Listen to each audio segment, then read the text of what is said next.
It's a real pleasure and a privilege to be with you this morning, and thank you very much to Philanthropy Australia for your very kind invitation.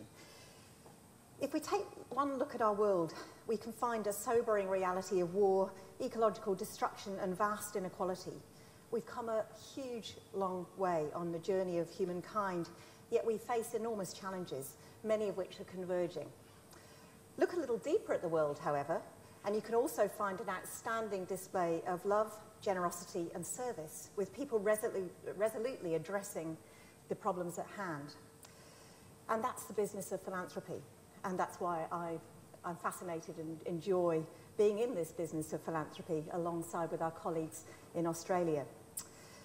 Philanthropy New Zealand is a similar structure to that of Philanthropy Australia, with a hub of philanthropy, and we have a vision of a thoughtfully generous Aotearoa New Zealand. What does philanthropy look like in New Zealand?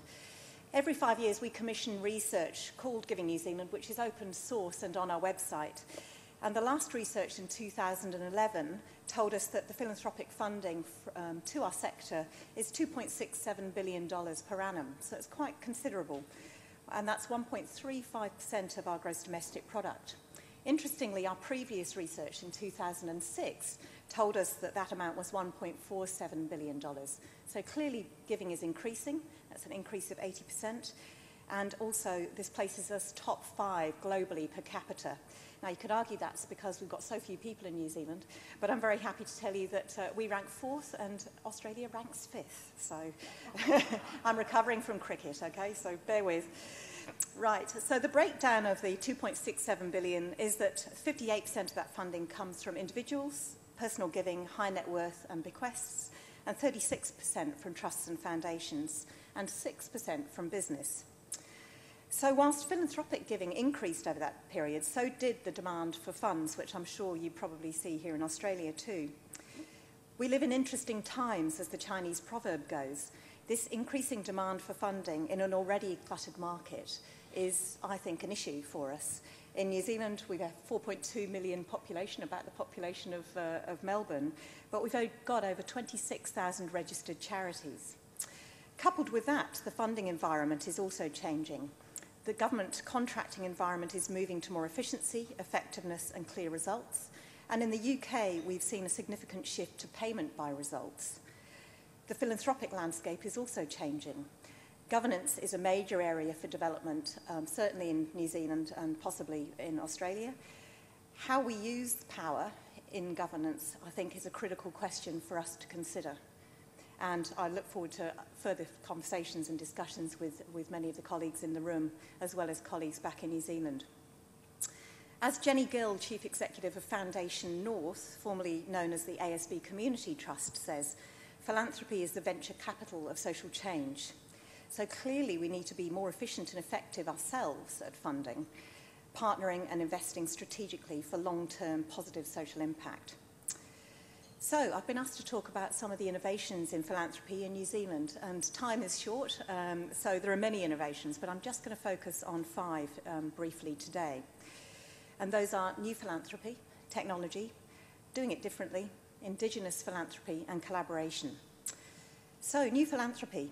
This is a really interesting area, and those colleagues that were at our conference last week had the benefit of hearing Peter Hero, who used to head up the Silicon Valley Community Foundation.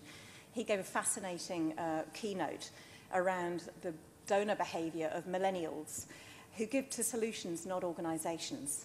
They give both globally and locally. And interestingly, one of our newest members at Philanthropy New Zealand is a great example of this phenomena. It's the Namaste Foundation, which has been set up by 2 brothers, the Monaghan brothers, who are both in their early 30s. They're very successful tech entrepreneurs who own a company called Inflection, which is an identity management company. And they run that company out of Silicon Valley. But they choose to live in a rather obscure part of New Zealand called Upper Hutt, which is about 50 kilometres north of Wellington. And they run their business from there, but they also run their philanthropy from there. The Namaste Foundation supports collective action to, and I quote, interrupt the pattern of unconscious accumulation and consumption, and aims to create new paradigms and encourage the shift from me to we. The goal with Namaste Foundation is to support this story and to give it energy and strength. And one of the organisations they support is Inspiral, which is also a Wellington-based social innovation, social enterprise hub.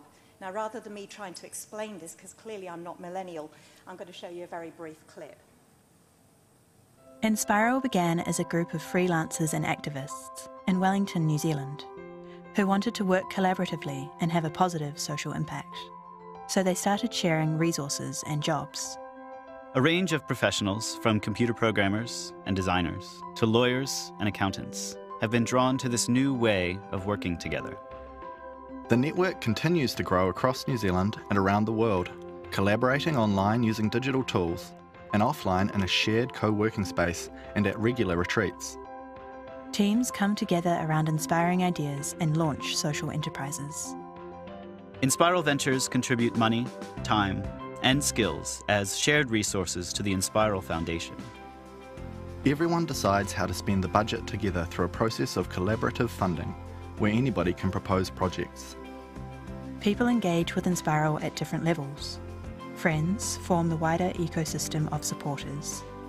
Contributors participate in collective decision-making, propose projects for collaborative funding, and often work for Inspiral Ventures.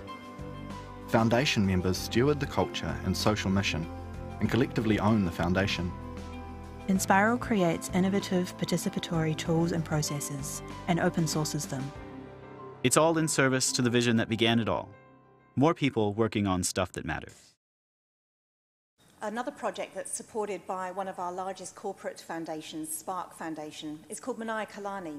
It's a 5-year-old project set up in response to Māori and Pacifica children living in high deprivation areas and systematically failing in education, dropping out from as early as 8 years old. This dropout rate is 30% in those highest deprivation areas, which you can imagine has got a significant cumulative impact on those communities' ability to access employment and a reasonable lifestyle going forward. So Manaia Kalani is an initiative to retool school. It aims to unleash the potential of children through learning, creating, uniting and sharing by teaching using digital platforms that these children would otherwise not have access to. The Spark Foundation's funding has enabled installation of wireless technology in the poorest areas of South Auckland, using lampposts actually for wireless beacons. Each child in the programme is given a tablet which is set up for educational purposes only, and parents pay a $2 a week contribution towards the cost. Since 2012, the results have been absolutely outstanding. The first year of their digital platform resulted in over 60% increase in pass rates in education for those children, which is phenomenal. Interestingly, though, there's also another economic benefit to this. Alongside the school programme, they've also established a digital hub which employs youth from the area, and they are developing digital apps which they're then selling globally. And these apps are based upon enabling education using digital technology. Not only has this increased employment opportunities in these high deprivation areas, but the percentage of the profits go back to support the programme. I'm delighted to tell you that the first app that was sold was 2014 to a commercial vendor in the United States for $10 million, and part of that funding is now supporting the ongoing development of that programme. So, how are we doing it differently in New Zealand? While some New Zealand philanthropy is right out on the cutting edge of new ideas and technology, others change their practice, and their mantra is don't reinvent the wheel, but use the benefit of other people's learnings. The Toronto Community Foundation first started Toronto's Vital Signs, which I think you're very aware of. I think you had Ian Bird actually speaking at your conference last year. Well, the great news is we've now got one of our largest community foundations, the first organisation in New Zealand to use Vital Signs. And they've used that to identify community-led priorities around affordable housing and increasing employment opportunities. And they've now completely restructured their funding strategy around those two focus points. So next on our list of 5 is Indigenous philanthropy. Ngāi Tahu is one of New Zealand's largest tribes, or iwi, and their area covers, in fact, the whole of New Zealand's South Island. The Treaty of Waitangi settlement in 1996 to Ngāi Tahu was the first settlement from the Crown back to iwi, and that was for $170 million. which is actually a fraction of the $20 billion of land value that had been taken back in the 1820s, 30s and 40s. However, holdings are now over $1.4 billion due to astute investment, which has also stimulated economic growth for the tribe.